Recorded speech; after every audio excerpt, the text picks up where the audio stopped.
psaume 61.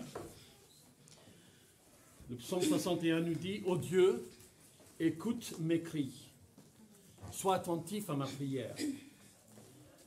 Du bout de la terre, je crie à toi, le cœur abattu. Conduis-moi sur le rocher que je ne puis atteindre.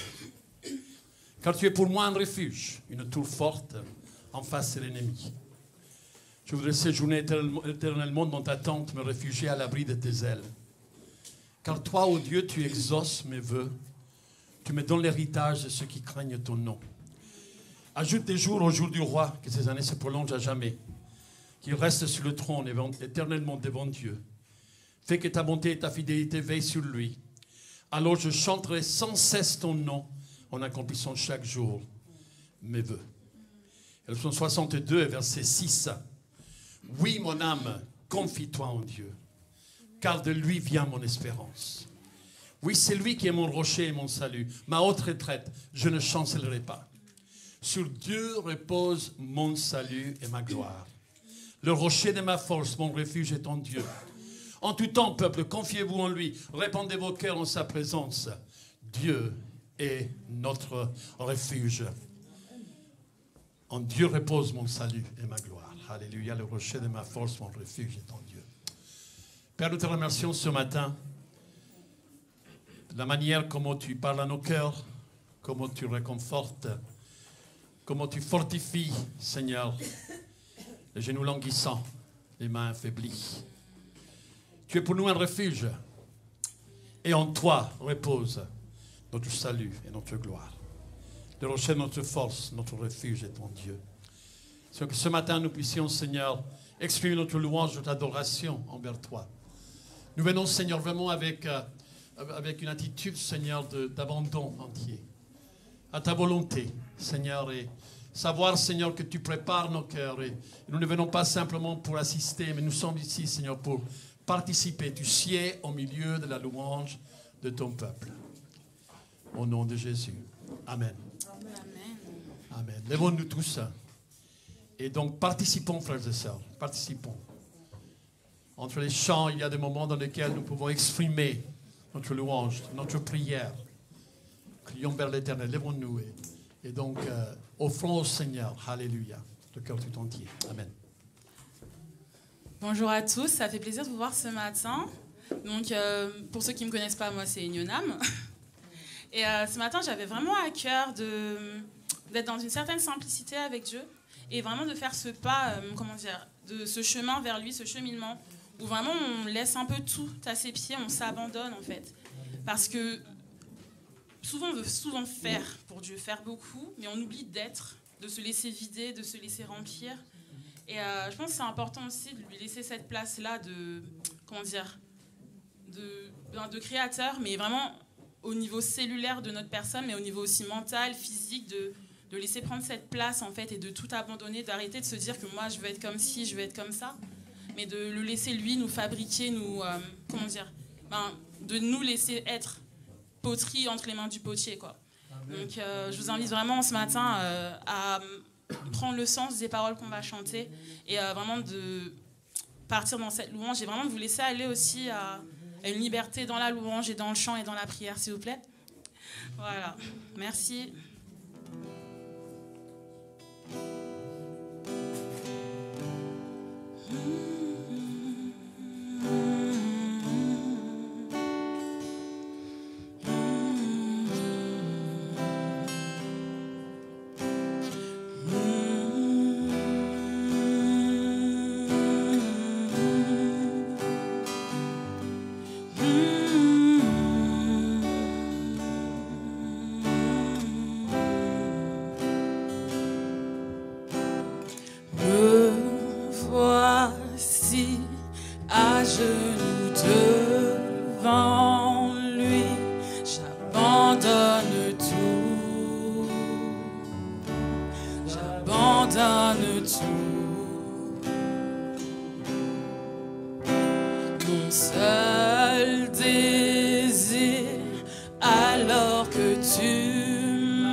Être avec toi.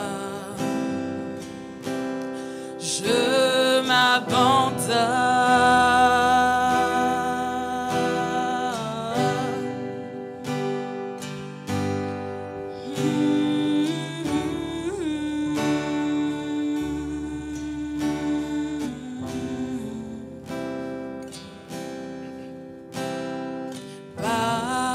Ta grâce vient d'inonder mon âme. J'ai besoin de toi. J'ai besoin de toi. Mes bras ouverts, tu entends ma prière. Parle à mon cœur.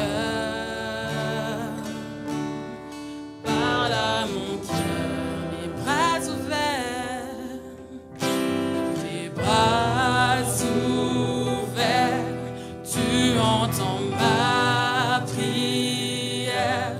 Parle à mon cœur, parle à mon cœur. Je m'abandonne,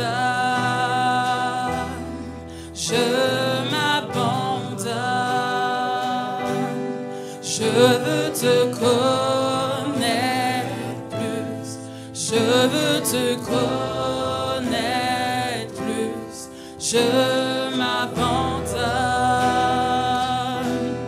je m'abandonne, je veux te connaître plus, je veux te connaître plus, je m'abandonne, je m'abandonne, je veux te connaître plus, je veux te connaître plus.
la pression,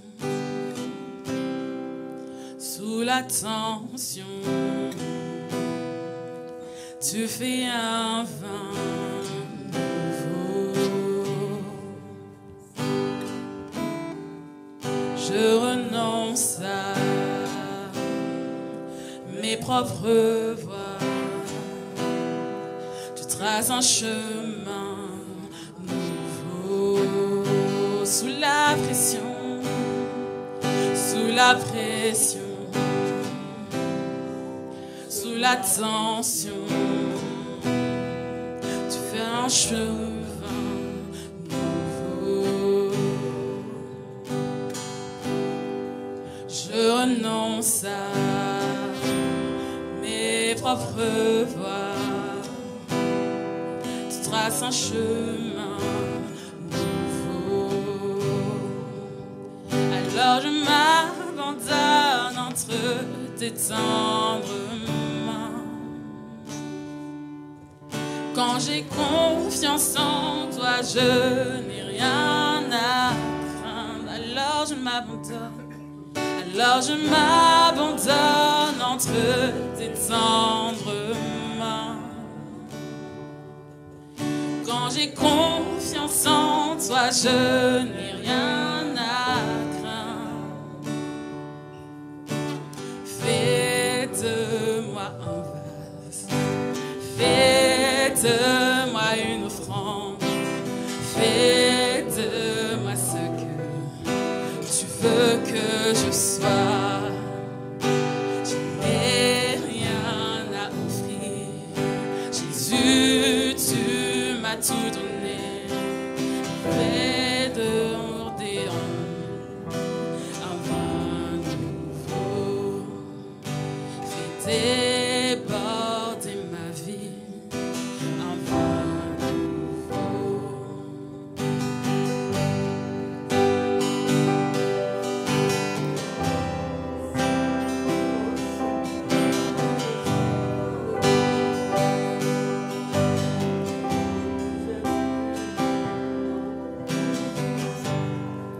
Sous la pression, sous la tension, tu fais un vin nouveau. Je renonce à mes propres voies. Tu traces un chemin nouveau. Alors je m'abandonne entre tes tendres mains. Quand j'ai confiance en toi, je n'ai rien à craindre. Je m'abandonne. Alors je m'abandonne entre tes tendres mains.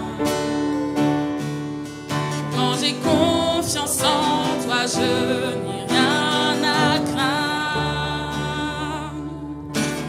Fais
de moi une offrande, fais de moi ce que tu veux que je sois. Je n'ai rien à offrir, Jésus, tu m'as tout donné, déborder ma vie d'un vin nouveau, déborder ma vie d'un vin nouveau.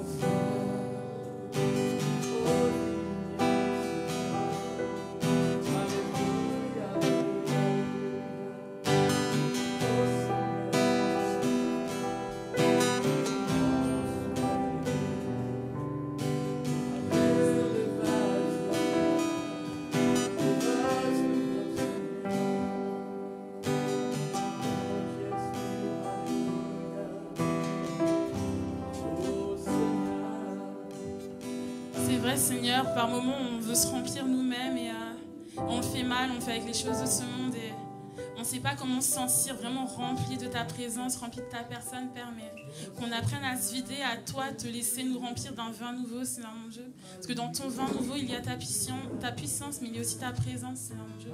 Il y a ton amour, Seigneur mon Dieu, il y a peut-être une dépendance, Seigneur mon Dieu, mais on a tellement besoin de toi, Seigneur mon Dieu, et je te prie qu'on puisse se rendre compte de ça, que sans toi, nous sommes juste des vases fêlés, Seigneur mon Dieu, qui s'écoulent, mais toi, tu nous colmates et tu nous remplis du nouvel eau, d'un vin nouveau, Seigneur mon Dieu. Tu nous remplis d'un nouvel être, Seigneur mon Dieu, qui est vraiment de ta personne, Père.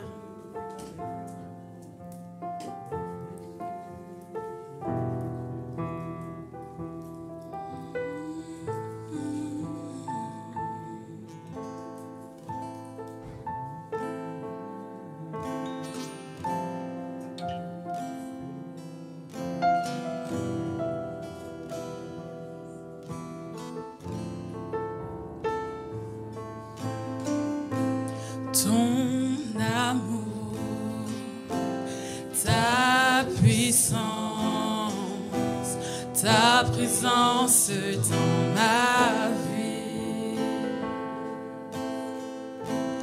Ton amour, ta puissance, ta présence dans ma vie. Ton amour, ton amour, ta puissance, ta présence dans ma vie. Ton amour, ton amour, ton amour, ta puissance, ta présence dans ma vie.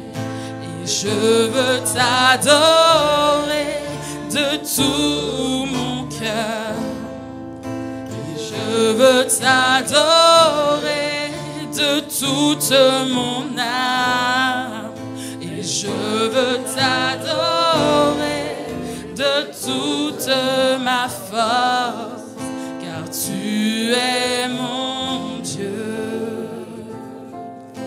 Oh, tu es mon Dieu.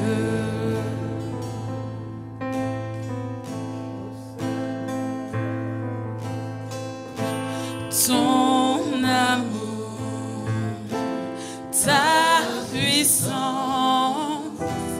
ta présence dans ma vie. Ton amour, ta puissance,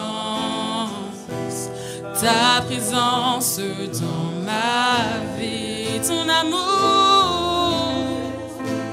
ton amour, ta puissance, ta présence dans ma vie. Ton amour, ton amour, ta puissance, ta présence dans ma vie. Et je veux t'adorer de tout mon cœur, et je veux t'adorer de toute mon âme, et je veux t'adorer de toute ma force, car tu es mon Dieu.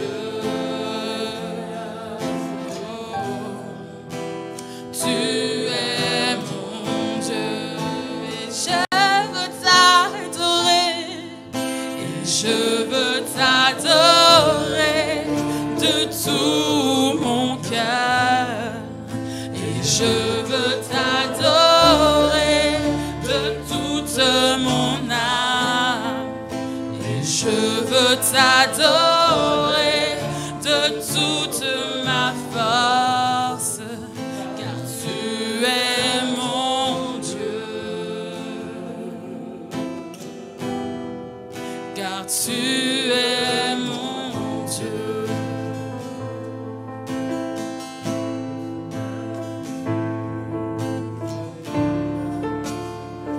Vraiment que ces paroles soient une prière dans nos cœurs qui se réalisent, Seigneur. Qu'on puisse vraiment vouloir t'adorer en tout temps, en tout lieu, Seigneur mon Dieu, de tout notre cœur, de toute notre âme, Père.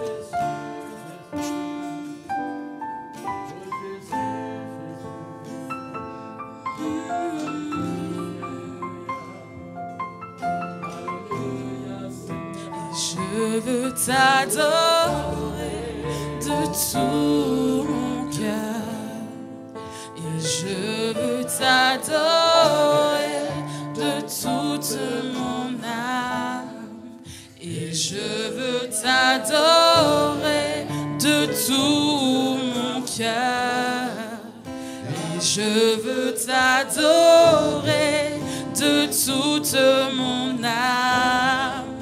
Et je veux t'adorer de tout mon cœur, et je veux t'adorer de toute mon âme, et je veux t'adorer de tout mon cœur, et je veux t'adorer de toute mon âme.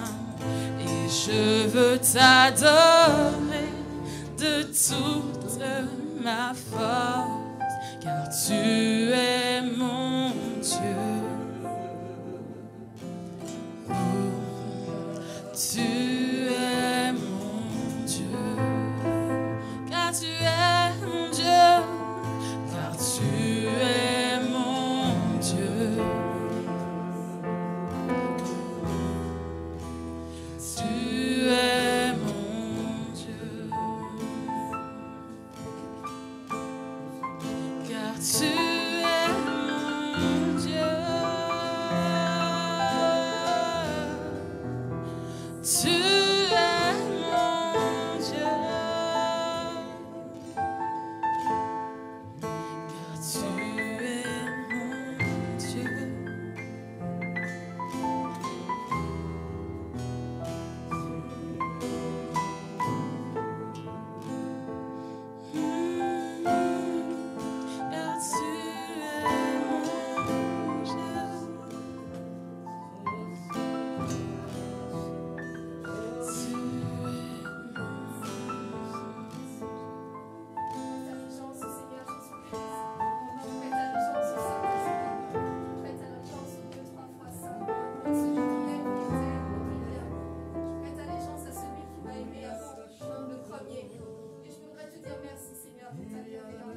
Merci pour ton regard d'amour. Merci Seigneur parce que tu n'as pas regardé à mes manquements, à mes péchés, à mes faiblesses. Mais tu as regardé Seigneur à qui j'étais profond, à qui tu voulais que je sois Seigneur. Chaque jour Seigneur tu fais ton œuvre en moi. Chaque jour Seigneur pas à pas j'avance avec toi. Merci pour ton Saint-Esprit. Merci pour tes anges gardiens tout autour qui me protègent. Merci Seigneur parce que tu nous donnes le boire et le manger physique et spirituel. Merci Seigneur parce que chaque jour on apprend à mieux te connaître. Et dans cette connaissance plus profonde, c'est une transparence, une authenticité, une paix véritable qui grandit. Merci pour ta vérité Seigneur. Merci pour cette joie inextinguible Seigneur que tu places dans nos cœurs et qui fait la différence Seigneur. Merci pour qui tu es. Merci pour le sacrifice à la croix. Merci Seigneur Jésus parce que en dépit de cette sueur de sang, tu as voulu faire la volonté de l'Éternel Dieu Tout-Puissant. Merci parce que tu nous utilises comme des instruments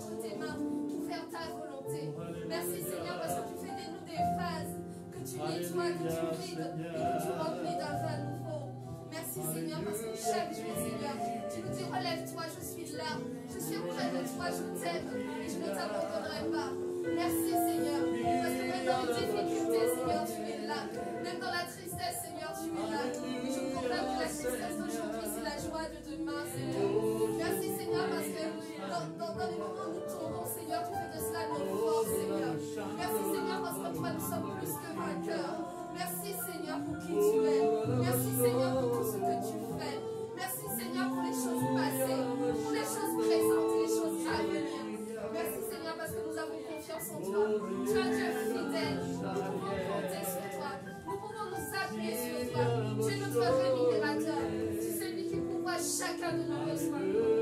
Seigneur, quand on te connaît, nous avons toutes choses. Nous sommes plus riches que tous les riches de ce monde avec toi, Seigneur.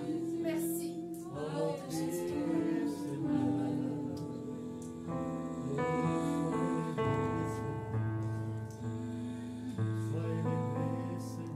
Et je veux t'adorer de tout mon cœur. Et je veux t'adorer de toute mon âme. Et je veux t'adorer de toute ma force, car tu es mon Dieu. Tu es mon Dieu et je veux t'adorer. Et je veux t'adorer de tout mon cœur. Et je veux t'adorer de toute mon âme. Et je veux t'adorer de toute ma force, car tu es mon Dieu. Oh, tu es mon Dieu, car tu es mon Dieu, car tu es mon Dieu. Tu es mon Dieu, car tu es mon Dieu. Tu es mon Dieu.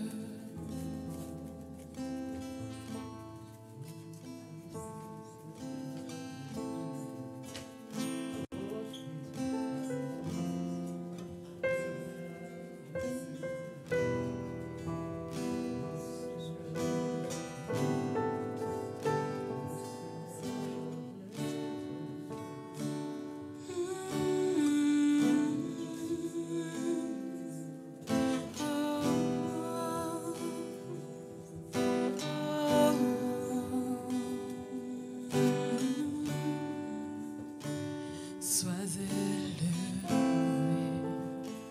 sois élevé, pour ta gloire, sois élevé, sois élevé,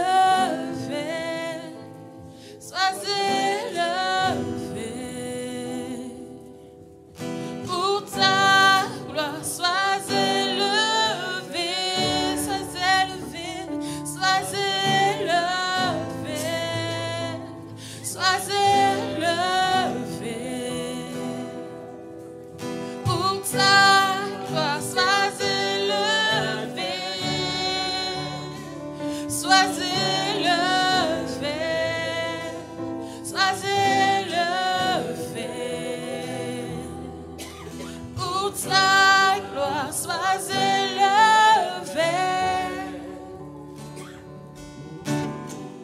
Tu es et tu es l'auteur du salut. C'est pourquoi nous pouvons chanter pour ta gloire. Seigneur, libère le son des cieux qui s'élève de toute nation. Nous joindrons nos voix à ce chant pour ta gloire. Tu es roi au siècle des siècles, et tu es l'auteur du salut.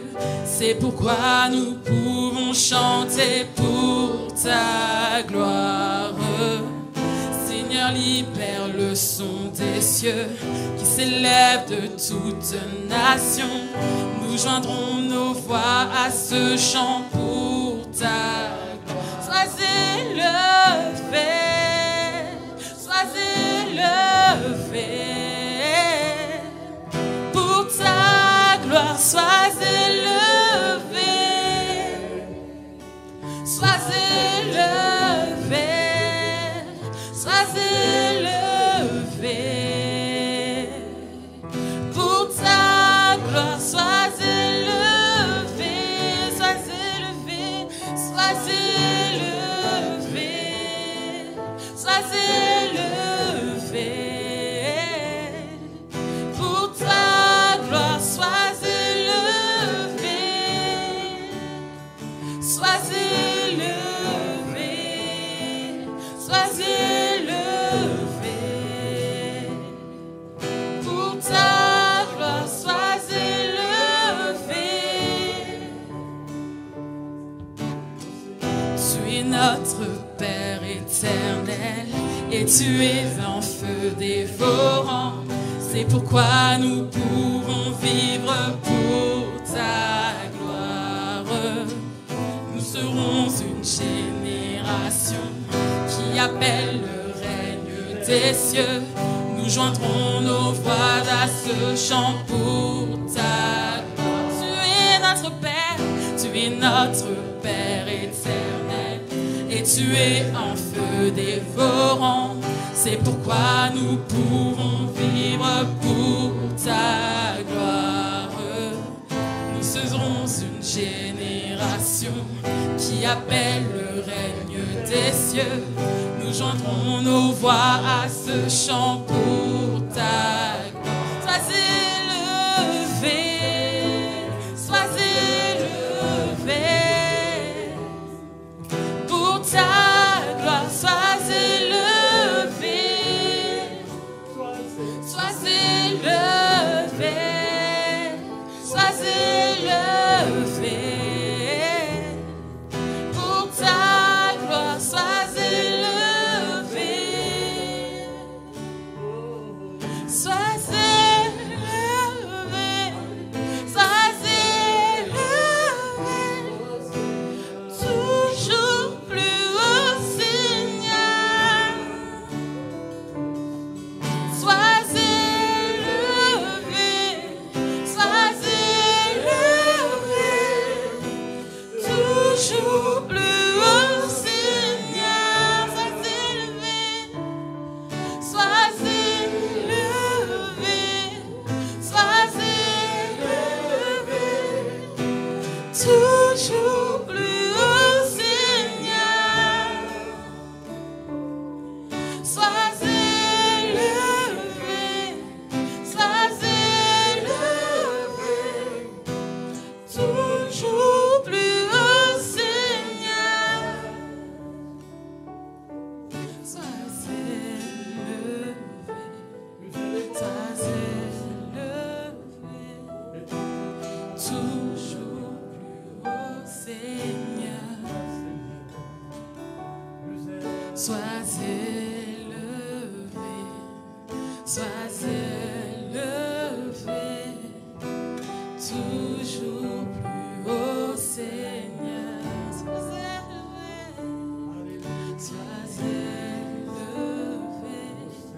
sois élevé. Toujours plus haut, Seigneur. Sois élevé, sois élevé. Toujours plus haut, Seigneur.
cherche des adorateurs qui l'adorent en esprit et en vérité. Alléluia.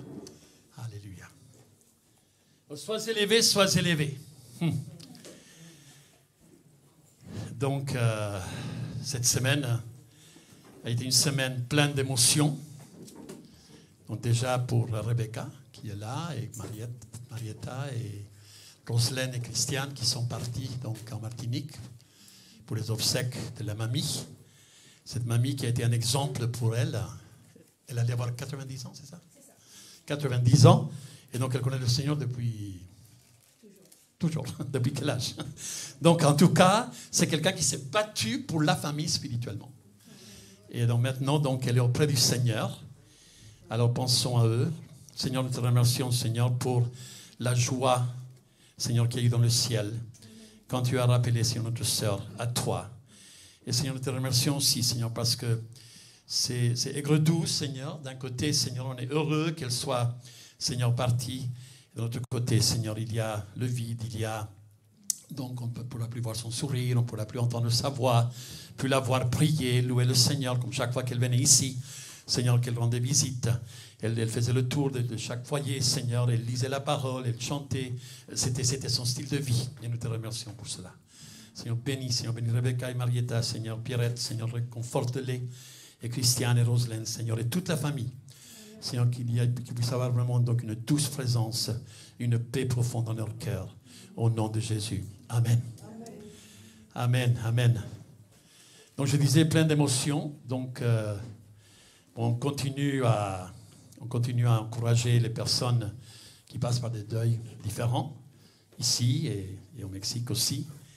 Je suis toujours en train de transférer, de travailler un petit peu avec eux parce qu'il faut qu'ils se mettent bien dans le bain, etc. Et cette semaine, j'ai dû parler avec 5 nouveaux frères qui sont devenus veufs cette semaine. Et notamment, il y a un garçon de 35 ans, donc sa femme de 33, en parfaite santé. C'est une fille de 12 enfants. Ils aiment tous le Seigneur et tous sont venus à Christ par elle. Aujourd'hui, elle était femme de pasteur. Et donc, elle a commencé à montrer elle a commencé à tousser, à avoir de la fièvre, etc. Donc, ils ont fait un test, elle avait le Covid, et 3 jours après, elle est partie. Et donc, je regardais hier soir, donc, comment le Seigneur donnait la force donc, à notre ami, donc, de parler à toutes ces personnes inconverties qui étaient présentes lors des obsèques. Et aussi, donc, des émotions, parce que, vous savez, j'ai ma belle-sœur, Gail, qui donc aurait dû mourir il y a 3 jours parce qu'elle n'a plus de poumons. Plus de poumons. Ils ont fait un scanner et tout est complètement abîmé. Elle a des trous dans les poumons. Donc, l'oxygène qu'ils envoient, ça part partout. Et donc, les médecins ont dit, il y a 3 jours, voilà, on vous enlève tout, vous êtes en soins palliatifs. Et petit à petit, on va vous enlever l'oxygène donc, pour que on puisse voir si vous pouvez respirer de vous-même, etc. Et donc, voilà, alors bien sûr, tout le monde était triste. Moi, je l'ai eu donc, sur visioconférence et on a loué le Seigneur, on a prié, elle a ri. Et les médecins disent, mais elle n'a plus de poumons. Elle n'a plus de poumons. Et donc, hier soir encore, donc, il y avait toute la famille qui était autour d'elle, mes frères et sœurs sont allés aussi. Et alors, voilà, c'était pendant 2 heures, 3 heures avec sa maman de 93 ans. Qui est là aussi, qui loue le Seigneur, qui sont là. Et les médecins disent, mais on ne sait pas comment elle tient. Parce qu'elle n'a plus de poumons. Parce qu'elle n'a plus de perfusion. Plus rien, elle est en soins palliatifs. Donc, alors, mon neveu a eu une vision donc, d'un ange qui est rentré dans un placard. Et il y avait donc une cintre dans le placard. Et sur ce cintre, il y avait 2 poumons nouveaux. Donc cet ange a sorti le cintre. Il est rentré dans la pièce pour aller vers le lit. Et la vision s'est terminée. Alors, on ne sait pas ce que le Seigneur va faire. Mais ma belle-sœur, elle m'a dit l'autre jour, mais si je dois partir, je partirai, je suis prête à partir. J'aime la vie, à 71 ans, j'ai des petits-enfants, j'ai mes enfants, j'ai donc le ministère, ils ont servi le Seigneur pendant plus de 50 ans, donc ensemble avec mon frère. Et alors, vous voyez donc cette perspective de quelqu'un qui dit, mais que Christ soit élevé. Que Christ soit élevé. Et on va chanter. Et on a chanté. Car tu es Dieu au-dessus de toute la terre. Et je t'adore, je t'exalte. Donc, et alors, jour et nuit, donc, elle ne dort pas la nuit. Donc, sa fille me disait ce matin, à 5 h du matin, elle m'a téléphoné, elle m'a dit, Marc, vraiment, on a passé toute la nuit à louer le Seigneur. On ne sait pas ce que le Seigneur est en train de faire, mais Jésus est roi. Amen. Jésus est roi. Alors, comment vivons-nous aujourd'hui? Car vous savez, j'ai un autre frère aussi, notre ami d'enfance. 3 frères. Ils s'appelaient un petit peu les fils de tonnerre. Car ces 3 frères ont parcouru donc, le monde entier avec des séminaires par rapport à la pureté, par rapport à la consécration. Et peut-être pendant les 20-30 ans qu'ils ont fait ça, ils ont vu plus de 100 000 jeunes se donner à Christ. Ils sont même venus ici en France en 1982. On venait juste d'arriver. Et donc avec un pasteur, on a fait une réunion. Il y avait 300 jeunes à l'époque qui sont venus. Et donc alors Daniel, Steven et Jim, donc 3 frères qui ont vraiment laissé leur marque. Daniel a été missionnaire en Afrique. Aujourd'hui, à cause des émissions radio qu'il a et des stations radio dont il est propriétaire et qu'il a établi dans la main donc des frères et sœurs dans les différents pays, il touche 18 millions de personnes par jour avec l'évangile. 18 millions de personnes sur la radio. Et donc Daniel, donc il nous a quittés dimanche dernier. Alors, je ne sais pas, vous savez, quand vous assistez de loin sur Facebook, donc à des obsèques, et on entend parler de comment Dieu s'est servi de cet homme, en toute humilité, comment Dieu s'est servi de lui et sa femme, comment Dieu a touché des milliers de personnes qui ont été donc fortifiées, réconfortées dans leur foi, etc. Alors, pendant 2 heures, mais on était là. Il y avait des personnes qui sont venues d'Afrique pour dire, voilà, donc il a transformé notre vie. Dieu l'a utilisé pour transformer notre ville. Donc, c'était très, très, très émotif. Et entre-temps, il a un frère qui a mon âge, 65 ans, qu'il y a 3 semaines, le temps que ma belle-sœur tombe malade, il a eu le Covid, et ses poumons sont complètement détruits. Et lui, il est entre la vie et la mort. Et Steve, qui est celui de milieu, donc avec qui je suis très, très ami, donc il me dit, Marc, mais mon frère aîné est parti, mon frère cadet doit partir selon les médecins. Donc hier soir, ils ont dit, c'est terminé, ils vont tout débrancher. Émotion, émotion. Car ces hommes, ils ont vécu pour Dieu. Et la Bible dit en Romains chapitre 14, car si nous vivons, bon, verset 7 nous dit, en effet, nul ne vit pour lui-même et nul ne meurt pour lui-même. Car si nous vivons pour le Seigneur. Et si nous mourons pour le Seigneur. Soit donc que nous vivions, soit que nous mourions, nous sommes au Seigneur. Car Christ est mort, il a vécu, afin de dominer sur les morts et sur les vivants. Mais toi, pourquoi juges-tu ton frère? Ou toi, pourquoi méprises-tu ton frère? Puisque nous comparaîtrons tous devant le tribunal de Dieu. Car il est écrit, je suis vivant, dit le Seigneur. Tout genou fléchira devant moi, et toute langue donnera gloire à Dieu. Ainsi chacun de nous rendra compte à Dieu pour lui-même. Car si nous vivons pour le Seigneur. Et s'il arrive qu'on doit mourir, mais on meurt pour le Seigneur aussi. C'est ça la confiance. Il y avait une dame qui était dans un avion, qui passait par des turbulences. Combien de vous avez connu des moments de turbulences étant dans un avion? Une fois, donc, nous, on était dans l'avion, Denise et moi, et nos 7 enfants étaient gardés donc, par la famille Carême, ça s'appelait de Béatrice, pour ceux qui la connaissaient il y a très longtemps. Thierry Nuillot, donc, connaissait de la famille. Et alors, on était dans cet avion et on se disait, bon, au moins on est ensemble, qui c'est qui va s'occuper de nos enfants? C'était des moments dans lesquels on voyait notre vie passer devant nous. Hein. Alors, et donc, cette dame-là, on raconte cette dame, elle était dans un avion, et il y avait des turbulences. Et elle était en train de tricoter calmement, comme si de rien n'était. Et tout le monde était affolé, tout le monde criait. Et elle était en train de tricoter. Je lui dis, mais vous n'avez pas peur? Mais non, elle m'a dit, j'ai un enfant qui m'attend au ciel et j'ai un autre garçon qui m'attend à l'aéroport. Donc, si je pars voir celui qui est au ciel, alléluia. Et donc, si j'arrive à voir mon fils qui est ici à l'aéroport, alléluia aussi. Mais elle était complètement dans le calme. Alors, si nous vivons pour le Seigneur. Mais comment vivons-nous? C'est ça la question. Moi, je me rends compte, donc, ces derniers mois surtout, qu'il y a eu beaucoup de personnes qui n'ont pas été préparées pour mourir.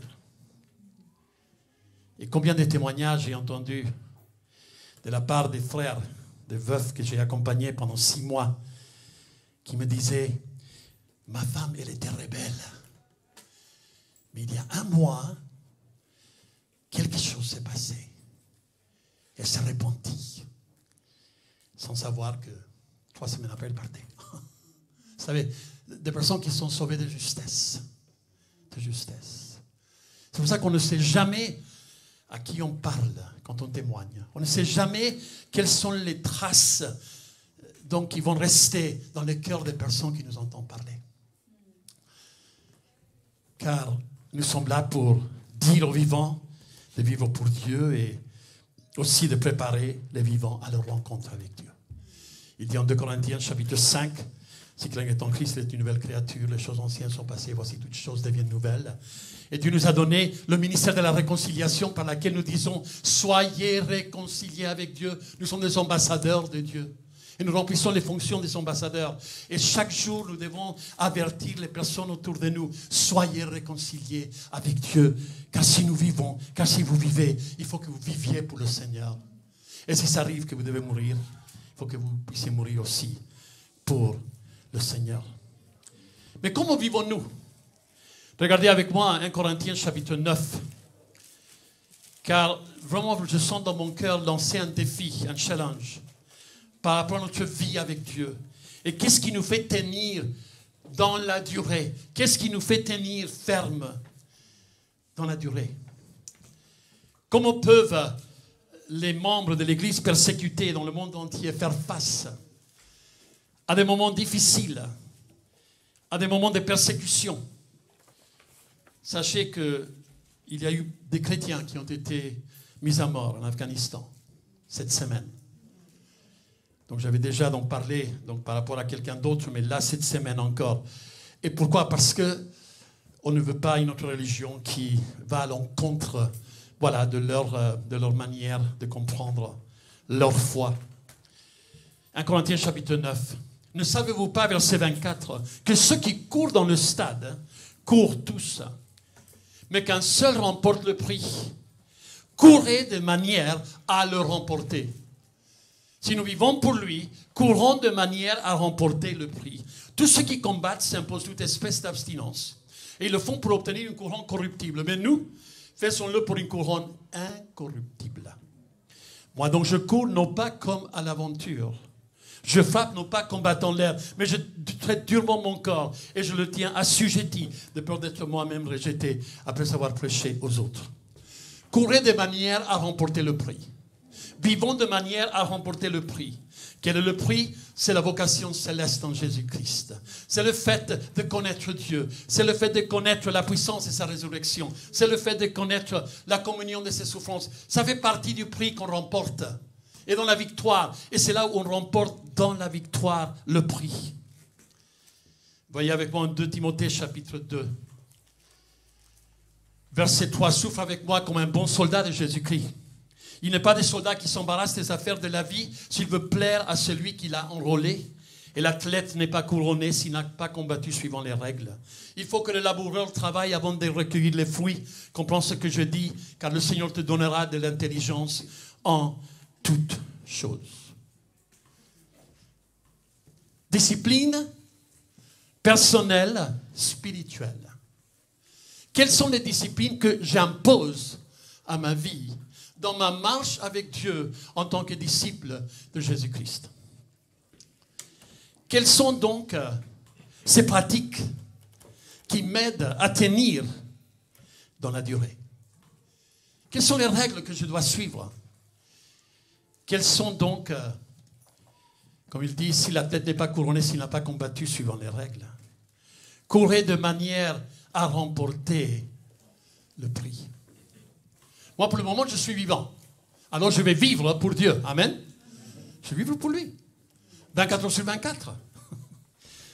Pourquoi? Parce que ma vie est sous la bannière de la seigneurie de Jésus-Christ. Alors, cette semaine aussi, donc mardi soir, je l'avais annoncé. Je l'ai annoncé, je crois, sur la page WhatsApp aussi. Il y a eu 30 heures de prière au Mexique, non-stop. Ah, c'était fort, c'était fort. Moi, j'avais plein de choses à faire, mais j'avais donc filigrane, bon, j'avais l'ordinateur donc allumé, et je voyais l'intercession, je voyais les jeunes, je voyais... Donc il y a un moment quand pendant 3 heures, c'était que des femmes. Pendant 3 heures, c'était que la jeunesse qui priait, et qui intercédait, et donc qui combattait dans la prière. Donc après les pasteurs, les églises, ça durait 30 heures sur la radio publique nationale. Imaginez, radio publique nationale. Et tu vous posais la question sur la page de FEA, je me dis, mais est-ce qu'un jour, sur RTL, on aurait 30 heures de prière, d'intercession? C'était une organisation extraordinaire. Vous savez, tous les mercredis, depuis le 21 mars 2020, avec mon frère Timothée, donc Dieu l'a utilisé pour convoquer tous les différents leaders des mouvements. Et donc, on est une 50aine, tous les mercredis. Moi, je n'ai pas pu assister à tout, sauf pendant le confinement, pendant les 4-5 premiers mois, j'étais tous les mercredis, bien sûr. Mais alors, on a commencé à prier pour les églises, à prier pour l'état spirituel du pays, à prier pour le gouvernement, etc. Et donc, c'est ce groupe de frères qui ont suscité donc, cette vision donc, d'avoir 30 heures de prière sur la radio nationale. Et alors, ils ont vécu des témoignages, ils ont vécu des choses extraordinaires, des visitations donc à la radio. Et bien sûr, c'était passé sur Facebook, donc tout le monde pouvait voir ce qui s'est passé donc à la radio. Et alors, de voir comment il y avait cette soif. Et nous, on était en prière pour ma belle-sœur, on était en prière pour Jim, parce que toute ma famille connaît bien cet ami d'enfance qui est sentencié à mourir aussi. Et donc, voilà, on était vraiment dans un contexte de prière, de jeûne, de prière. Et donc, il y avait une action du Saint-Esprit extraordinaire.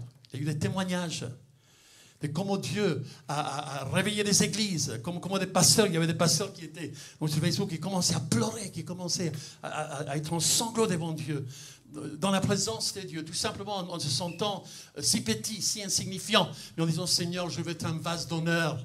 La Bible dit en 2 Timothée, donc dans ce même chapitre, au verset 19, dit, néanmoins, le solide fondement de Dieu reste debout.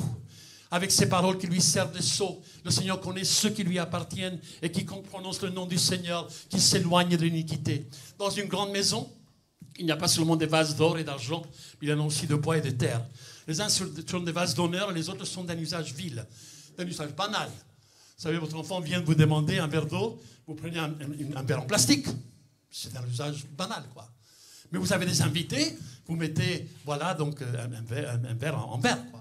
Donc, c'est une différence, tout simplement. Il dit, vous soyez, mais des vases d'or et d'argent.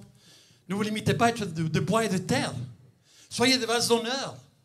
Et les autres sont d'un usage vil, banal. Si donc quelqu'un se conserve pur, en s'abstenant de ces choses, il sera un vase d'honneur, sanctifié, utile à son maître, propre à toute bonne œuvre. Si nous vivons pour Dieu. Mais comment allons-nous vivre? Et moi, je voudrais vous suggérer 5 domaines dans lesquels nous devons vivre pour Dieu. Et nous allons vivre pour lui. Si nous nous appuyons sur ces disciplines qu'on s'impose parce que c'est pour notre bien de nous attacher à Dieu, la Bible dit. C'est pour notre bien d'être assis aux pieds de Jésus. Premièrement, la parole. La méditation de la parole. La mémorisation de la parole. La lecture de la parole. Ce que Paul disait en 1 Timothée chapitre 4, verset 12, donc il commence en disant, alors que personne ne méprise ta jeunesse, mais sois un modèle pour les fidèles en parole, en conduite, en charité, en foi, en pureté. Un modèle pour les fidèles, pour les croyants. Ce n'est pas un modèle pour le monde, c'est un modèle pour les fidèles. Jusqu'à ce que je vienne, applique-toi à la lecture, à l'exhortation, à l'enseignement. Ne néglige pas le don qui est en toi, qui t'a été donné par prophétie avec l'imposition des mains de l'Assemblée des Anciens. Occupe-toi de ces choses, donne-toi tout entier à elle, afin que tes progrès soient évidents pour tous. Pendant que tu vis pour Dieu, il faut que tes progrès soient évidents pour tous. Il faut que tu sois une lettre lue et vue de tous les hommes, de tes frères et sœurs, donc de ta famille, et bien sûr du monde aussi. Veille sur toi-même et sur ton enseignement. Persévère dans ces choses, car en agissant ainsi, tu te sauveras toi-même et tu sauveras ceux qui t'écoutent. La parole de Dieu. Quand on lit la parole de Dieu, on est face au miroir de la parole. On passe par un moment d'examen. Donc le psaume 139, examine-moi, ô Dieu, et connais mon cœur. Éprouve-moi et connais mes pensées. Pourvu, peut-être, il y ait un chemin tordu. Seigneur, examine mon cœur et guide-moi sur le chemin de l'éternité. Quand on lit la parole de Dieu, on est face au miroir de la parole. C'est un exemple qu'on utilise et qui est si pratique. Hein? Quand je lis la parole, j'aime la parole de Dieu. Chaque fois, vous savez, je vous encourage, j'aimerais bien voir des Bibles ici les dimanches. Venez avec votre Bible, s'il vous plaît. Plus de téléphone. Venez, emmenez la Bible. Car chaque fois qu'on ouvre la parole, chaque fois qu'on touche les pages, chaque fois qu'on entend ce qu'on est en train de lire, c'est tellement important. La parole de Dieu, c'est notre ami. La Bible, c'est notre ami. Vous avez besoin de savoir où se trouve et comment trouver les versets. Vous savez, quand on a donc les applications de la Bible, bon, on peut le lire dans le métro peut-être, mais moi je dirais non. Hein. Moi je ne lis pas la Bible par des applications, ni par iPad, ni par rien du tout. Je lis la Bible, j'ouvre la Bible, et même les passages que j'ai mémorisés, des livres que j'ai mémorisés, je les lis et je lis à haute voix, car la foi vient de ce qu'on entend de la parole de Dieu. Moi, je peux dire, oh, je connais ça, je ne vais pas lire ça. Mais non. Pourquoi? Parce que la parole de Dieu, elle est vivante. Et quand je suis face à la parole, il y a un impact dans ma vie et dans mon cœur. La Bible dit en Thessaloniciens chapitre 2, verset 13, que la parole de Dieu agit en nous qui croyons. Mais il faut que la parole de Dieu soit en nous pour que Dieu puisse agir sur cette parole. Quelle est notre relation avec la parole de Dieu? Sommes-nous toujours prêts à être assis devant Dieu et à fixer nos regards par ce miroir? Jacques chapitre 1, verset 22 jusqu'au verset 27, vous connaissez tous ce passage, déjà le verset 19 nous dit que nous devons recevoir la parole de Dieu avec douceur, sans murmurer, sans contrainte, sans s'opposer. Nous devons recevoir la parole de Dieu parce qu'il nous a libérés de toute corruption et aujourd'hui, nous pouvons recevoir la parole de Dieu avec un cœur pur. Et après, il dit, soyez des auditeurs de la parole, mais pas un auditeur oublieux. Car un auditeur oublieux, c'est comme quelqu'un qui regarde son visage dans un miroir. Il voit ce que le miroir reflète. Et il se dit, oh là là, mais il faudrait que je fasse des changements. Il faudrait que je sorte ma brosse à dents, hein, parce qu'il y a un morceau de salade là que je vois dans le miroir. Hein, donc il faut que je l'enlève. Il faut que je me coiffe. Il faut que je me rase. Vous savez, avec les petits-enfants, là, aujourd'hui, je ne peux plus, même pendant l'été, ne pas me raser, parce que si je vais donc prendre un de mes petits-enfants dans les bras, donc grand-père, s'il te plaît, il faut que les joues soient bien. Alors, donc, je regarde dans le miroir et je me rends compte des imperfections et je me rends compte comment le Saint-Esprit veut sonder dans mon cœur et creuser dans mon cœur pour m'amener à me réformer, pour m'amener à changer, à être transformé par la puissance de Dieu. Et alors, la Bible dit, approchez-vous de Dieu, il s'approchera de vous. Mais en vous approchant de Dieu, et il s'approche de nous, nettoyez vos mains pécheurs et purifiez vos cœurs, hommes irrésolus. Sentez votre misère, Jacques chapitre 4, verset 6. Au verset 9. Dieu résiste aux orgueilleux, mais il fait grâce aux humbles. Comment est-ce qu'on devient humble?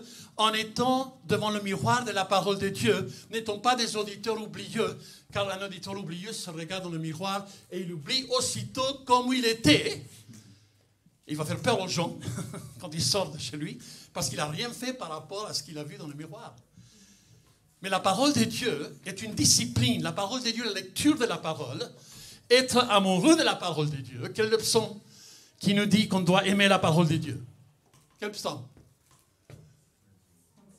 119, 176 versets, avec un verbe, dans presque chaque verset, une attitude. Je me languis de ta parole. Je désire ta parole. J'obéis ta parole. J'ai soif de ta parole, de tes statuts. Notre relation est la discipline par rapport à la parole de Dieu. C'est ça qui va nourrir nos prières. C'est ça qui va nourrir le jeûne. C'est ça qui va nourrir le fait qu'on s'assoit devant Dieu et qu'on dise, Seigneur, je m'impose la discipline d'être remis en question. Et même si le papa doit châtier son enfant, je suis prêt à ce que mon Père céleste me corrige. Ça, c'est aussi une discipline. Mais la parole de Dieu est une discipline. Et vous savez, beaucoup de personnes disent, oh non, mais moi je connais ça. David, Psaume 119, verset 5, ta parole est une lampe à mes pieds, une lumière sur mon sentier. Et comment étaient les lampes à l'époque? C'était des LED? Non. C'était des lampes électriques? Non plus. C'était des lampes à l'huile. Hein? Donc, moi je connais des personnes qui disent, oh non, moi je connais ça depuis mon enfance, je connais la parole de Dieu. Et quand est-ce la dernière fois que tu as ouvert la Bible? À part le moment quand le prédicateur prêche, ça fait quelques mois. Hein? Mais c'est pour ça que tu es dans l'état dans lequel tu es. Ça m'est même arrivé. Quelqu'un qui venait demander la prière. J'ai dit, moi je vais prier pour toi dans mon cœur, mais je ne vais pas prier pour toi avant que tu partes. Je veux que tu lises 1 Jean, je veux que tu lises ces passages. Lis-les, mets-toi à genoux, dis Seigneur, parle à mon cœur, parce que je suis né de l'esprit. Mon âme a besoin, mon esprit a besoin de la parole. Et 2-3 jours après, il m'appelait, mais j'ai plus besoin de la prière, hein, j'ai compris. J'ai compris. J'ai compris. Pourquoi? Parce que en lisant la parole de Dieu, c'est là quand on est purifié. C'est là quand, comme il dit en Éphésiens chapitre 5, il a purifié par la parole. Chaque fois qu'on ouvre, chaque fois qu'on mémorise. Alors je ne vous ai pas donc enquiquiné avec la mémorisation encore ce septembre, mais est-ce que vous avez pris l'habitude de mémoriser? Est-ce que vous avez pris l'habitude de serrer la parole de Dieu dans votre cœur? C'est une discipline de lire la parole, de prendre la Bible entre nos mains. Moi, je lis en français, en anglais, en espagnol. J'avais même une Bible en italien, donc à un moment donné. Donc, pourquoi? Parce que je veux connaître, je veux encore et encore m'exposer à la puissance de la parole de Dieu. Et quand on entend un message, quand on entend un verset biblique, la Bible dit que la parole de Dieu ne peut pas réunir sans avoir produit un effet chez ceux qui l'entendent. Et c'est pour ça que si quelqu'un te dit quelque chose par rapport au temps, mais réponds-leur avec le psaume 19. Peut-être Dieu va leur parler. Parce que le ciel, c'est la révélation générale, mais la parole de Dieu, c'est la révélation divine. Les gens ont besoin d'entendre un seul verset. Un seul verset. Que cela peut produire dans les cœurs. La discipline de la prière. As-tu un temps dans lequel tu te mets à part, à genoux, assis, debout, dans lequel tu prends du temps pour prier? As-tu ce temps? Oh, je prie dans le métro, oui, avec toutes les distractions, toutes les personnes autour, oui, je prie dans le métro. Oh, je prie donc quand je suis en route. Où je prie même... Bon, la Bible dit qu'il faut prier sans cesse, donc je prie quand je vais au magasin, je prie quand je fais mes courses, mais je suis toujours en train de prier. Vous savez, la Bible dit en Luc chapitre 18 que la prière est la preuve du fait que nous avons la foi. Il y a un verset qui dit « Examine-toi pour voir si tu es véritablement dans la foi ». La prière... Cette parabole en Luc chapitre 18, c'était afin qu'on prie et qu'on ne se lasse pas, qu'on ne se décourage pas dans la prière. Oui, mais la dernière fois que j'ai prié, Dieu m'a dit attends. La dernière fois que j'ai prié, Dieu m'a dit non. Mais peu importe, la prière, tu es en contact avec le Dieu vivant. Tu fais partie, ça fait partie de l'armure spirituelle en Éphésiens chapitre 6. Vous connaissez l'armure spirituelle, le casque du salut, la cuirasse de la justice. Donc la ceinture de vérité, le bouclier de la foi, l'épée de l'esprit, les pieds qui sont donc préparés pour l'annonce de l'évangile de paix, qui sont actifs selon le Saint-Esprit pour pouvoir accomplir la volonté de Dieu. On a des armes et enfin il dit priez. La prière, c'est une des armes. On ne prie pas parce qu'on est dans le besoin. On prie parce qu'on veut avoir un face-à-face avec Dieu. On veut avoir un face-à-face avec Dieu. Oui, tu peux te réveiller et ne pas te lever tout de suite et instantanément commencer à prier. Ou commencer à citer des versets que tu as mémorisés. Moi, ça m'arrive le matin quand je me réveille, je suis là et donc instantanément la parole de Dieu vient. La Bible dit quand je suis sur ma couche, je médite sur toi. Si je me réveille la nuit, là je me suis beaucoup réveillé la nuit cette semaine, mais alors immédiatement, Seigneur, je te remercie parce que je mets mes lunettes et je m'endors plus. J'enlève les lunettes, c'est terminé. Alors je mets mes lunettes et je m'endors plus, mais alors Seigneur, je médite sur toi. Que tu es grand, que tu es puissant. Et pendant cette semaine, il y avait ces 30 heures de prière. Je ne pouvais pas donc m'empêcher d'aller voir comment ça continuait et comment le Seigneur était en train de parler au pays. Et pourtant, donc, dans cette semaine, ils ont passé des lois atroces. Par rapport à l'avortement, par rapport au fait que dans les actes de mariage, on ne peut plus dire homme et femme, c'est partenaire et partenaire. Dans les actes de naissance, on ne pourra plus dire le père est un tel, la mère est un tel, la personne est un tel, la personne est un tel, etc. Il y a eu vraiment un combat. Il y a eu ces 30 heures de prière et la prière, je suis en contact avec le Dieu vivant.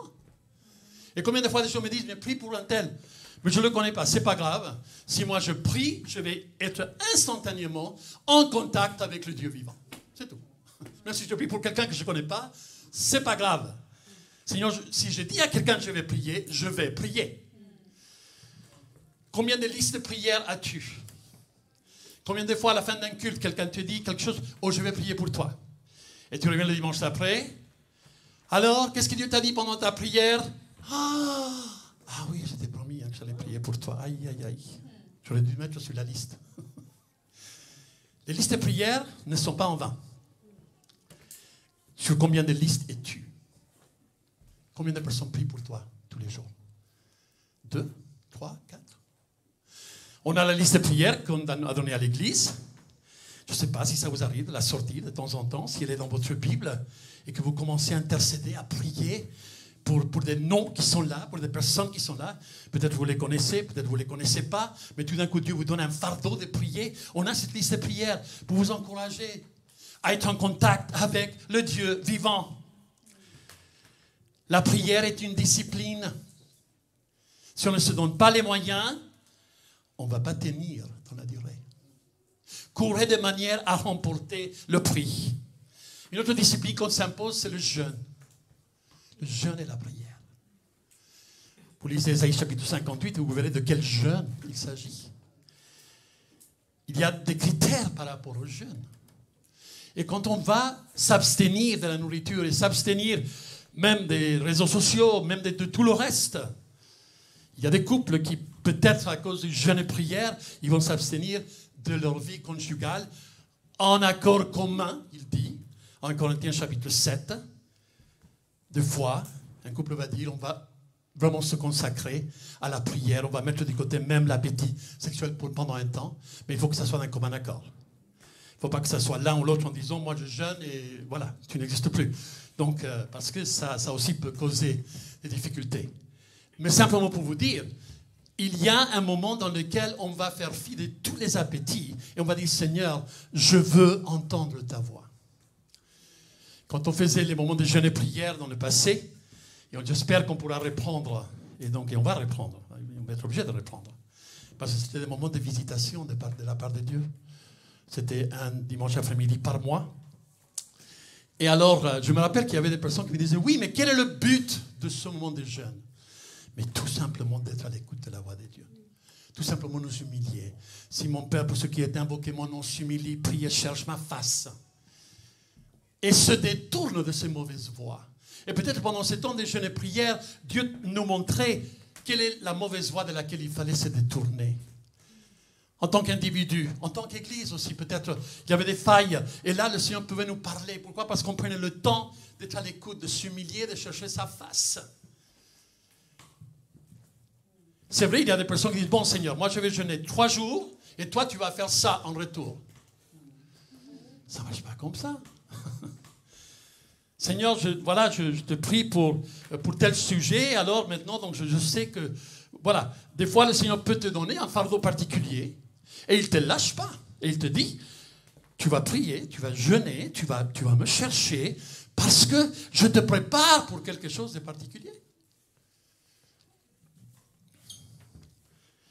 En 2014, arrivé le 1er septembre, j'ai dit à Denise, je sens vraiment que je dois jeûner pendant quelques jours. Et pendant la première semaine, j'ai prié pour l'Église. J'ai prié pour notre Église. J'ai prié, c'était pas égoïste. Je priais pour l'Église. Je priais que le Seigneur nous montre, pour que le Seigneur nous garde, que le Seigneur nous prépare pour l'avenir, afin de donner un avenir d'espérance à ceux qui nous entendent, ceux qui nous voient vivre, etc. Et pendant une semaine, c'était vraiment un temps dans lequel, vous savez, quand vous commencez à jeûner, après le 3e jour, vous n'avez plus faim. Donc, ne vous inquiétez pas par rapport à la tentation de grignoter, des choses comme ça. Pendant les 3 premiers jours, oui, c'est un peu difficile. Hein. Alors, mais même pour ce jeûne, il faut se préparer. Donc ça c'est très important. On ne va pas simplement arrêter de manger comme ça. Donc, il faut se préparer. Si c'est un jeûne qui est plus long, qu'on sent que Dieu nous impose, alors on se prépare avec des soupes, avec des choses très très légères au départ. Et donc, alors pendant cette semaine, c'était un temps dans lequel je prenais vraiment des heures chaque jour. Seigneur, je veux être à l'écoute de ta voix. Et c'était 3 semaines après qu'on nous a informé qu'il fallait transformer l'intérieur de la salle. Et l'épreuve que cela a signifié. Et ce qui s'est passé donc à l'Assemblée Générale en 2015. Et tout ce qui s'est passé. Et Dieu avait préparé mon cœur dans la prière. Alors, arrivé à la fin de la première semaine, j'ai dit à Denise, elle m'a dit, alors tu vas commencer à manger une petite soupe pour casser le jeûne, etc., doucement. Non, je vais continuer. Et j'ai continué pendant une semaine. J'ai continué encore. Et je priais pour l'église chinoise. Je dis, Seigneur, il faut que cette église puisse vraiment appliquer des principes. Il faut un pasteur, il faut vraiment un groupe qui puisse diriger donc, cette église francophone, etc. Et donc, j'ai passé du temps à prier. Et pendant cette semaine, j'ai eu 3 appels de l'église chinoise, des personnes qui avaient besoin de prière, des personnes qui étaient un garçon qui était possédé. Donc, c'était donc le frère d'une des filles qui allait à l'église. Et donc, je suis allé prier, etc. Donc, c'était vraiment un moment dans lequel Dieu me disait, mais tu vas prier pour eux. Et bon, arrivé à la fin des 2 semaines, je me disais, bon, alors, je vais commencer à envisager de reprendre la nourriture. Et Dieu m'a dit, non. Tu vas continuer. Et là, cette fois-ci, c'était avec des larmes. Et c'était avec vraiment, donc, mon cœur était brisé devant Dieu. Et je me suis rendu compte que c'était pour Dieppe. Et pour ce que le Seigneur voulait faire à Dieppe. Et moi, je ne savais pas. Hein. Mais le 14 novembre, j'allais recevoir un coup de fil en me disant, on n'est plus dans une famille d'église, on nous a mis dehors, on est complètement à la dérive. Donc on te connaît parce que tu venais prêcher quand ton fils était là. Est-ce que tu pourrais nous conseiller des prédicateurs sur Internet et un site de karaoké chrétien pour qu'on puisse faire la louange avec le karaoké? Parce qu'ils n'avaient pas des instruments, parce qu'ils n'avaient pas de chanteurs, etc. Et donc, je suis allé. J'ai dit à Denise, je vais aller. Et donc, je suis allé et j'ai rencontré 8 personnes. Et quand l'Église avait vécu la division, ils étaient 52. Et là, 2 ans après, il n'y avait que 8 personnes qui restaient. Et quand je suis rentré, et j'ai commencé à les écouter, commencé à louer le Seigneur. Et vous savez, quand vous êtes avec des personnes qui sont brisées, vous commencez à louer le Seigneur et ils n'ont pas trop envie de louer. Hein.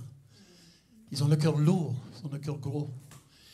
Et donc pendant 3 heures, on a prié, on a pleuré, je les ai entendus. On a vraiment donc demandé au Seigneur de venir, de racheter la situation. Et à la fin, j'ai dit, bon, on va faire une liste de personnes que vous connaissez, qui sont partis de l'Église dans les années précédentes, et que vous connaissez d'autres chrétiens qui ont quitté d'autres églises, qui vont nulle part. Et cette soirée-là, on a fait une liste de 110 personnes qu'ils connaissaient, qu'ils avaient sur le cœur. Et donc on a commencé à prier, Et 2 mois après, on a fait un concert de Noël. Il y avait 35 personnes qui sont venues à ce concert. Mais parmi eux, il y avait des mariés, des femmes qui revenaient en disant, bon, on avait quitté, mais peut-être ici, il y a une espérance, il y a un espoir. Et donc, le mois de janvier 2015, à la fin d'un culte, parce que moi, je leur ai dit, je viendrai peut-être une fois par mois, et donc, je vous enverrai des prédicateurs, mais on ne va pas vous laisser tomber, parce que je me suis engagé à venir vous voir. Et en fin de compte, au mois de janvier 2015, ils me disent, mais est-ce que tu peux être notre pasteur? Et moi, j'avais dit à Denise, je crois qu'ils vont me le demander. Et donc, on avait vraiment senti dans notre cœur de dire oui. Et j'ai dit oui, et je viendrai tous les mercredis et un dimanche après-midi par mois. C'est tout. Et pendant 1 an, c'est ça que j'ai fait. Et après, le Seigneur a commencé à restaurer des vies. Le Seigneur a commencé donc à toucher des cœurs. C'était un résultat de son des jeûnes et prières que Dieu m'avait demandé. Bien sûr, la Bible dit en Matthieu chapitre 6 qu'il ne faut pas laisser que ta droite sache ce que ta gauche fait, etc. Moi, je vous donne ce témoignage parce que je crois à l'importance et à la puissance du jeûne et de la prière. Et Dieu m'a préparé. Et alors, maintenant, donc, ça fait bientôt 7 ans que je suis à Dieppe. Et on prie toujours pour que Dieu nous donne un couple. Et dans tous les mardis soirs, on prie. Et là-bas aussi, on prie que Dieu nous donne un couple parce qu'il y a beaucoup de femmes seules. On a besoin d'une femme qui soit sur place avec son mari. Donc, alors, le Seigneur a un avenir pour la ville de Dieppe. Le Seigneur aime la ville de Dieppe. La ville de Dieppe, elle est protestante. La ville de Dieppe a été visitée par le réveil en 1934 du frère Scott. La ville de Dieppe et toute la Normandie a été bouleversée par ce réveil. Et à Dieppe, il y a des familles entières qui sont les descendants de ceux qui ont connu le réveil.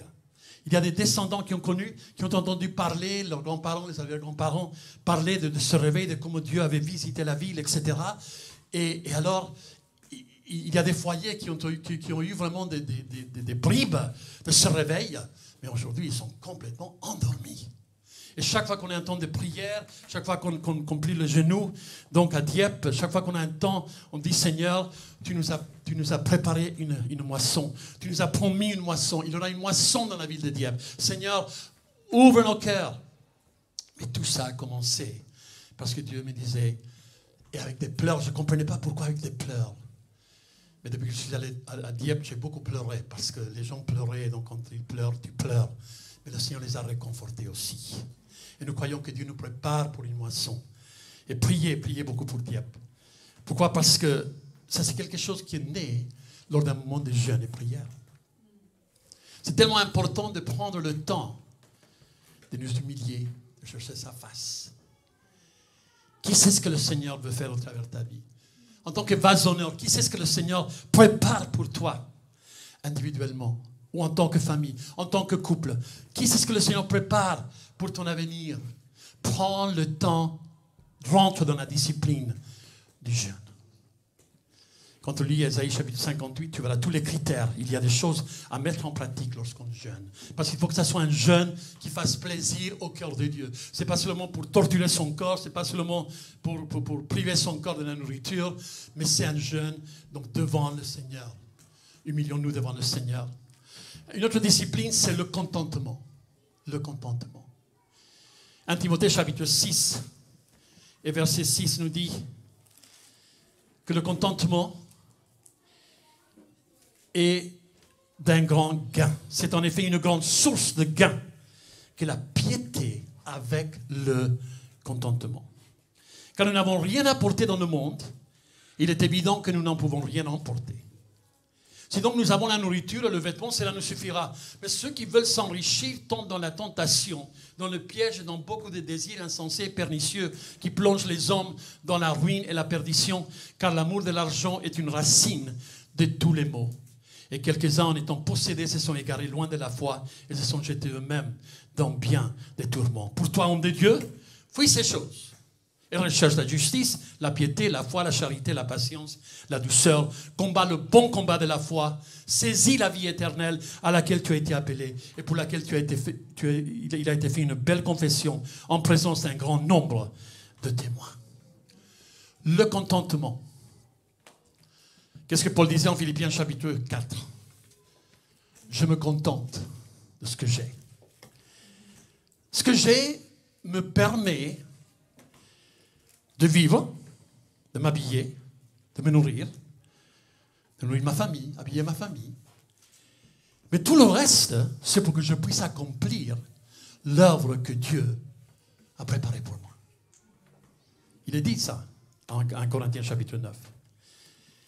Mais regardez en Philippiens chapitre 4. Donc, l'apôtre Paul demandait de l'argent pour aider les frères en difficulté. C'était vraiment donc un moment de solidarité. Et donc, il avait demandé à l'église de Philippe, à l'église de Galatie, à l'église d'Éphèse, à l'église de Colosse. Et donc, il passait dans les églises et il ramassait donc les fonds que les frères et sœurs avaient mis de côté pour pouvoir aider ceux qui étaient en difficulté. Le verset dit, j'ai éprouvé une grande joie dans le Seigneur de ce que vous avez pu enfin renouveler l'expression de vos sentiments pour moi. Vous y pensiez bien, mais l'occasion vous manquait. Ce n'est pas en vue de mes besoins que je dis cela, car j'ai appris à être content de l'état où je me trouve. Je sais vivre dans l'humiliation et je sais vivre dans l'abondance. En tout et partout, j'ai appris à être rassasié et à avoir faim, à être dans l'abondance et à être dans la disette.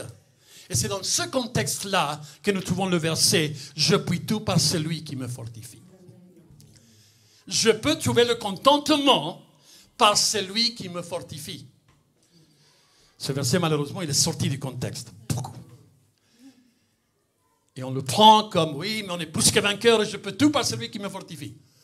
Romains chapitre 8, oui, nous sommes plus que vainqueurs face à la mort, face donc à la persécution, face en toutes choses. Hein. Mais je sais vivre dans l'humiliation, je sais vivre dans l'abondance. Et si j'ai en plus, c'est pour donner aux autres. Et c'est pour être une bénédiction pour les autres. C'est pour accomplir les œuvres que Dieu m'a confié à faire. Cependant, vous avez bien fait de prendre part à ma détresse. Et bien sûr, là, il commence à parler. Vous avez donc agi par rapport aux frères et sœurs à la Macédoine, etc. Verset 17, ce n'est pas que je recherche les dons, mais je recherche le fruit qui abonde pour votre compte. J'ai tout reçu, je suis dans l'abondance, j'ai été comblé de biens en recevant par Épaphrodite ce qui vient de vous comme un parfum de bonne odeur, un sacrifice que Dieu accepte, ce qui lui est agréable. Et mon Dieu pourvoira à tous vos besoins selon sa richesse avec gloire en Jésus-Christ, notre Dieu et Père, soit la gloire au siècle des siècles. Amen. Le contentement. Ah, mais si seulement j'avais ce que les voisins ont. Si seulement j'avais... Vous savez, quand nous entendons l'exhortation, hein, Thessaloniciens chapitre 5, qu'on doit toujours être reconnaissant. Rendez grâce à Dieu en toutes choses, car c'est à votre égard la volonté de Dieu. Cela nous concerne. Le psaume 103 nous dit, mon âme bénit l'Éternel, n'oublie aucun de ses bienfaits. Combien de fois j'ai dû dire à mes frères, entre le mois de janvier et le mois de juin, est-ce que tu peux penser, mon frère, ok, tu es dans le deuil, tu es dans la tristesse parce que tu as perdu ta femme, tes enfants ont perdu leur maman, mais est-ce que tu peux penser à des bénédictions que tu avais quand elle était là? Est-ce que tu peux penser à la manière comment Dieu vous a béni? Est-ce que tu peux penser comment Dieu a répondu à vos prières ensemble? Et alors, soyez reconnaissants. C'est ça la base du contentement. Il pourvoira, il est El Shaddai, il est celui qui pourvoit, il est suffisant. Mais nous les chrétiens, nous avons une perspective différente par rapport aux choses de ce monde. Car rappelons-nous dans Matthieu chapitre 6, 33, cherchez d'abord le royaume de Dieu et sa justice, et toutes les autres choses vous seront données par-dessus. Mais nous ne vivons pas pour les choses, nous vivons pour le royaume de Dieu et sa justice. Et toutes les autres choses dont Dieu estime, dont nous avons besoin, viendront, seront ajoutées à notre vie. Mais c'est là où Dieu peut donner, et il peut aussi enlever. Combien de femmes, de pasteurs sont décédés? Et donc je disais à mes frères, mais mes frères, votre priorité, c'était votre relation avec Dieu. Ce n'est pas parce que votre femme a été enlevée que vous perdez pied et que vous perdez votre vision et que vous perdez votre reconnaissance envers Dieu. À la base, ce qui vous faisait vibrer, ce qui vous faisait vivre, c'était votre relation avec Dieu, le royaume des dieux, la femme, les enfants, le travail, la maison, la voiture, les différentes choses donc, qui sont ajoutées à notre vie. C'est des bénédictions que Dieu ajoute, mais nous ne vivons pas pour les bénédictions. Nous vivons pour Dieu. Nous vivons pour avoir le cœur de Dieu. Le contentement. Combien de personnes sont mécontents? Ils sont mécontents à tel point que quand quelqu'un donne un témoignage d'une bénédiction particulière, ils ne peuvent pas se réjouir avec ceux qui se réjouissent. Oui, mais bon, le Seigneur t'a béni toi, mais il ne m'a pas béni moi. Mais ta bénédiction, c'est de connaître Dieu. Ta bénédiction, c'est de prier. Ta bénédiction, c'est de pouvoir avoir la parole de Dieu et d'être dans le contentement. Il y a un grand gain de la piété avec le contentement. Et si Dieu te bénit, en plus, si Dieu te prospère d'une manière particulière financièrement, mais cherche autour de toi qui tu dois bénir, qui tu dois relever. Ce frère-là, Dan, qui est décédé, Daniel, donc il y a 18 millions de personnes qui entendent la parole de Dieu par jour dans plusieurs pays d'Afrique, le Soudan, donc l'Éthiopie, le Kenya, Ghana, etc., etc. Ce frère et sa femme étaient très, très riches. Et vous savez, de cette richesse que Dieu leur donnait, ils donnaient 85% de leurs revenus à l'œuvre de Dieu, à ouvrir des orphelinats, à bénir des femmes donc, qui avaient été rendues veuves lors des guerres au Soudan, au Yémen, etc., etc. Un témoignage extraordinaire. Mais bien sûr, Dieu les bénissait encore et encore, et il donnait encore et encore. Et ce n'était pas pour être béni, c'était pour qu'ils puissent bénir les gens autour d'eux. Vous savez, parce que lorsque nous vivons ces disciplines, nous avons des petits yeux qui nous regardent vivre. Nous avons nos enfants. Pour ceux qui ne sont pas mariés, vous avez les enfants de l'école de dimanche qui vous voient vivre. Nous sommes de l'être lu et vu de tous. On est en train de se reproduire quelque part. On est en train de produire donc, des petits disciples qui sont en train de grandir, qui vont devenir donc, des disciples adultes. Mais aussi, les personnes qui sont jeunes dans la foi sont en train d'observer les frères et sœurs aînés dans la foi. Et comme ils vivent pour Dieu. Si nous vivons pour Dieu. Et même si on arrive à mourir, il faudrait être exemplaire dans notre mort. La Bible dit qu'il faut imiter ceux qui nous ont conduits dans la foi jusqu'à la fin de leur vie. Regarde comment ils ont été jusqu'à la fin, jusqu'au dernier souffle. Le contentement est une discipline. Et cinquième, la correction. La correction. On fuit parfois la correction. On sent que voilà, bon apparemment Dieu n'a rien vu, personne d'autre non plus. Donc, Seigneur, je me répands, mais dans 2 semaines, je vais reprendre. Parce qu'on n'a pas couru vers celui qui pouvait nous corriger. Je vous ai raconté cet exemple, et c'est une vérité. Un jour, je suis revenu à la maison, et Brian, qui avait 6 ans, est venu vers moi avec la ceinture. Il m'a dit, papa, tu n'étais pas là, mais j'étais désobéi. J'ai fait ci et ça et ça. Tu n'étais pas là. Et il m'a donné la ceinture. Alors j'aurais pu dire, oh, c'est mignon, bon, je vais prier pour toi, c'est fini. Ah non, non, non. J'ai donné 2-3 fessées. Il a compris qu'il y avait une douleur qui était attachée à la désobéissance. Jésus a appris l'obéissance par les choses qu'il a souffertes. Nos enfants apprennent l'obéissance en se rappelant, ah, la dernière fois, oui, ça m'a fait un peu mal, je crois que je vais réfléchir différemment. Et je vous fais rire parce que mon père avait une ceinture sur laquelle il y avait les 2 volcans, le Popocatépetl et l'Iztaccíhuatl. Et c'est nous qui le portons souvent parce que nous, les enfants, on n'était pas des enfants parfaits, on n'était pas des enfants toujours obéissants, toujours gentils. Pourquoi? Parce que la discipline nous faisait du bien. Et combien de fois nos enfants, et ce n'est pas pour aucune gloire, mais combien de fois nos enfants aujourd'hui nous disent, papa et maman, merci de nous avoir élevés de la manière que vous l'avez fait.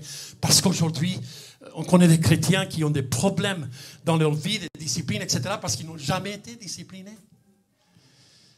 Quand mes enfants sont partis donc, à l'école biblique aux États-Unis et qu'ils ont rencontré des centaines de jeunes qui se disaient chrétiens, etc., ils disaient, mais merci papa et maman pour la manière comme vous nous avez élevés. Merci pour les règles que vous avez établies, pour les barrières que vous avez mises. Merci pour l'imposition donc de la crainte de Dieu et la crainte de vous aussi. Car aujourd'hui, nous vivons des choses complètement extraordinaire. Hébreux chapitre 12. Puisque nous sommes environnés d'une si grande nuée de témoins, rejetons tout fardeau et le péché qui nous enveloppe si facilement et courons avec persévérance dans la carrière qui nous est ouverte. Nous avons une carrière qui nous est ouverte. Ayons le regard sur Jésus, le chef et le consommateur de notre foi, qui en vue de la joie qui lui était réservée a souffert la croix, méprisé l'ignominie. Et il s'est assis à la droite du trône des dieux.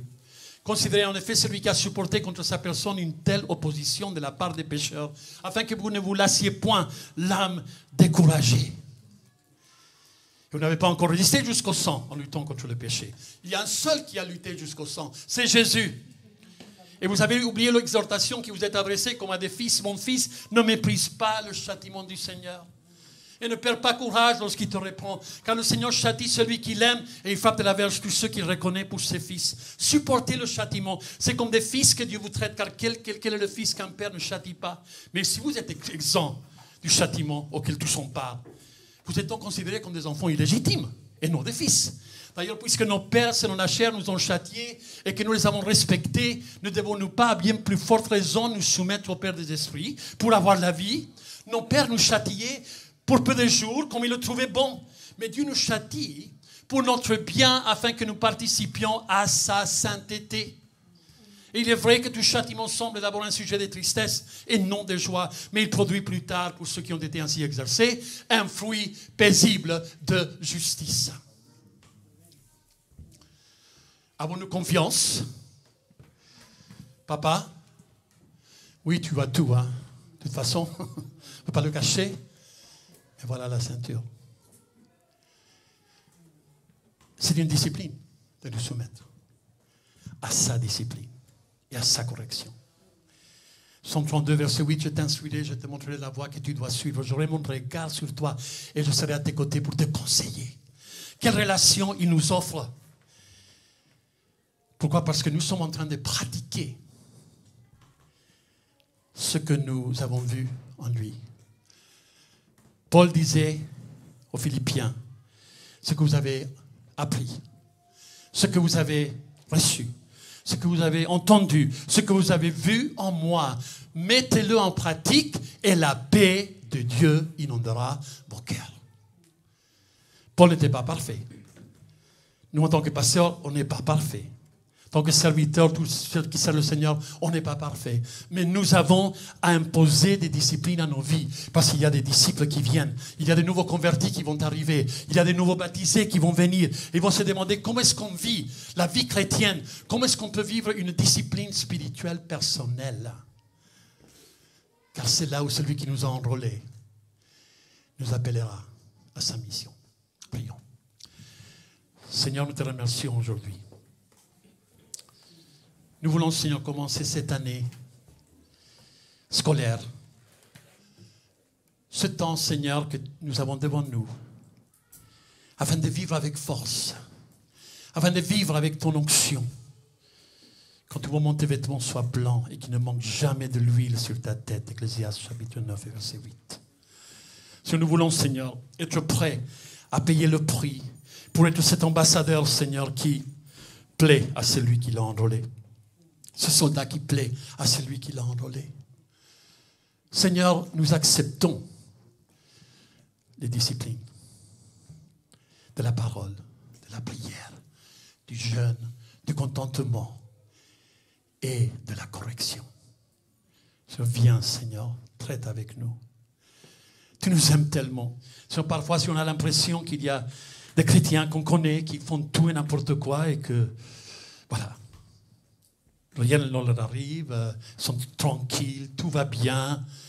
Mais un jour, Seigneur, soit ils vont se refroidir, ils vont s'éloigner, ou soit un jour, ils vont être confrontés avec ton amour. Que la crainte de Dieu soit instaurée dans nos cœurs. Un respect profond qui nous ferait mal au cœur de penser qu'on l'offenserait. Sur la crainte de Dieu, c'est le commencement de la sagesse. Nous, Seigneur, avec nos enfants, à les diriger, les conduire. Maintenant, nous, avec les petits-enfants. Seigneur, quelle responsabilité en tant que parents, en tant que grands-parents. Seigneur, de pouvoir, Seigneur, voir ces enfants grandir, étant, Seigneur, oh Dieu, prêts à écouter celui qui les appelle. Seigneur, que tous les enfants dans notre Église soient élevés dans tes voies. Que tous les enfants, on ne les laisse pas faire. On ne rit pas parce que le petit de 3 ans a dit un mensonge. Si on rit et on dit que c'est mignon, tôt ou tard, ce petit, cette petite, va commencer à prendre l'habitude de mentir et de mener une double vie. Et avec les conséquences que cela implique. Aide-nous, Seigneur, à, comme mon père disait, Samson a tué les petits lions avant qu'il devienne grand. Et quand il est passé là où il avait tué les lionceaux, il y avait du miel. Et mes parents disaient, nous mangeons du miel maintenant avec nos enfants, parce que nous avons pris le temps, quand ils étaient petits, de les emmener en face à face avec Dieu, afin que toute rébellion soit bannie de leur cœur, afin que l'obéissance soit leur pratique. Et si nous voulons vivre dans l'obéissance, nous acceptons ces défis, Seigneur. Nous avons dit ce matin, fais de nous un vase nouveau. Fais de nous, Seigneur, nous sommes une offrande devant toi. Fais de nous un vase nouveau, Seigneur. Seigneur, que chacun de nous en soit, Seigneur, ton ambassadeur, fidèle, et sur qui toi tu peux compter. Au nom de Jésus. Amen. Vous voulez venir pour un dernier chant? Alléluia, Christ. Amen, Seigneur. Amen, Jésus. Amen.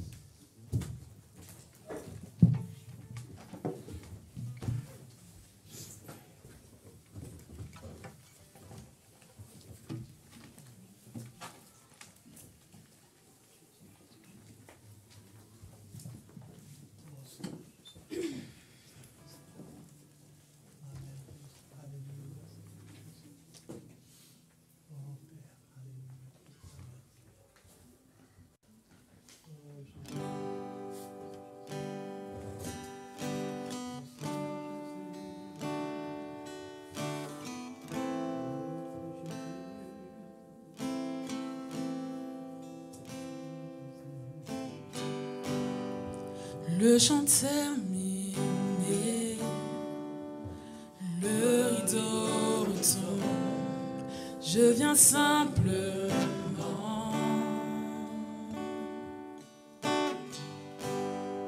porter mon offrande, car j'ai le désir de réjouir ton cœur. Je t'apporte plus qu'un beau chant. Chanter ne suffit pas pour répondre à ton appel. Les apparences sont trompeuses. Je vois bien au-delà. Oh Dieu, tu sens de mon cœur. Je reviens au cœur de la louange. Tout est centré sur toi, centré sur toi, Jésus. Oui, je renonce à tous mes faux semblants. Tout est centré sur toi, centré sur toi, Jésus. Le chant pour d'éternité qui peut exprimer ce dont tu es dit. Bien que faible et pauvre, je te donne tout. Prends toute ma vie, roi d'éternité. Roi d'éternité, qui peut exprimer ce dont tu es dit. Bien que faible et pauvre, je te donne tout. Prends toute ma vie. Je t'apporte plus qu'un beau chant. Chanter ne suffit pas pour répondre à ton appel. Les apparences sont trompeuses, tu vois bien au-delà. Ô Dieu, tu sondes mon cœur. Je reviens au cœur de la louange. Tout est centré sur toi, centré sur toi, Jésus. Oui, je renonce à tous mes faux semblants. Tout est centré sur toi, centré sur toi, Jésus. Oui, je reviens au nom la louange. Tout est centré sur toi, centré sur toi, Jésus. Oui, je renonce à tous mes faux semblants. Tout est centré sur toi, centré sur toi, Jésus. Tout est centré sur toi, centré sur toi, centré sur toi, Jésus. Tout est centré sur toi, centré sur toi, centré sur toi, Jésus. Seigneur, nous voulons tous centrer sur toi, Seigneur. Quand nous entrons chez nous aujourd'hui, nous puissions prendre le temps de dire, Seigneur, que veux-tu me dire? Donne-moi des oreilles pour entendre. Et Seigneur, que cette année soit une année de moisson. Cette année soit une année de réjouissance, soit une année, Seigneur, dans laquelle nous mûrissons. Même s'il y a des épreuves qui arrivent, Seigneur, nous mûrirons en toi, car nous vivons pour toi. Tu nous donnes la grâce d'être en vie aujourd'hui et nous vivons pour toi. Au nom de Jésus. Amen. Amen. Mardi soir, nous avons la réunion de prière à 19h30. Et d'une manière régulière, tous les mardis, on aura un rendez-vous ici. Alors, si vous n'avez pas fait le nécessaire par rapport au baptême à Gola-Forêt la semaine prochaine, si vous ne connaissez pas le numéro d'Audrey, demandez-le à quelqu'un à vos côtés, ils peuvent le donner. Téléphonez à Audrey. On ne peut plus s'inscrire sur le site, mais donc elle attendrait jusqu'aujourd'hui qu'on l'appelle parce qu'il faut qu'il puisse se préparer donc, pour nous accueillir. Amen. Donc on se verra ici donc mardi soir et sinon le mardi d'après et le dimanche d'après. Dieu vous bénisse.